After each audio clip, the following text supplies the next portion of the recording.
दुखर साथी हिमांशु सदा सर्वदा लोकमानंकर दुख सुखरे भाग नहीं सुविधा असुविधा बेले तांको पाखरे ठिया होई आसुछंती हिमांशु महांती। एबे भी देखिबाको मिलिछि टांगी चौद्वार ब्लॉक साळगां पंचायत अंतर्गत रामचंद्रपुर ग्राम रे अग्निकांडरे गंधर्व स्वाईंको 5 बखरा घर जळी बहु टंकार आसबाबपत्र पोड़ी पाउंस हो जाइछि। यह खबर पाई बीजेपी उपसभापति हिमांशु महांती अग्नि विपर्णयଙ୍କ घरे पहुंची तांको सहायतार हाथ बढ़ाइबा सहित मो द्वारा जहा होई परिबो मु सहाय्य करबी बोली प्रतिश्रुति मध्य देथिले।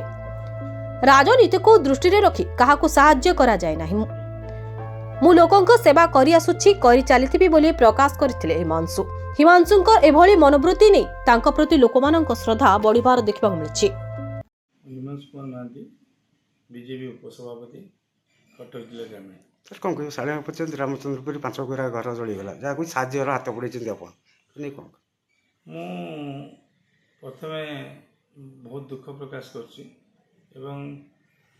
पिला बेले गोटे पाठ पढ़ी घोड़ा चढ़ा संपत्ति ना घर पड़ विपद ना मुझे आज देखिली गंधर्व स्वाईंकर घर पड़गला पर सी आज हताश होकर जो चिंताधारा भारसाम्य था भारसाम्य से हरई तांकर मन दुख बहुत अच्छी परिवार आज समस्ते दुख मर्मात।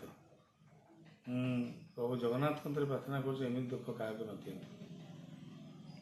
जो दुख आसे सब समस्त पाखे सब आसे ना ये जो दुखटी क्षणक धैर्य धरिकी आगू सामना कले आम निश्चिंत भाव तार समाधान कर घर तो पड़ जाए आम कम कर जो दुखे अच्छा मुझे भावुँ से किसी ना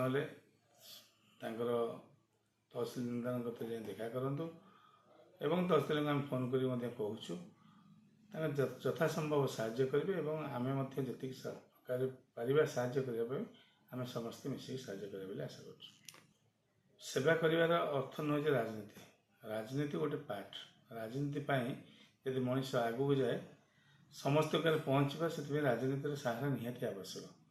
यहाँ हूँ प्रथम कथा सेवा करने उल्टेले बासे जेपर्यंत न बासी मुझे पर्यंत सेवा छाड़ी ना मु सेवा को जिते वर्त बोली मानी मुझे सब सेवा को आगू नहीं आशा कर।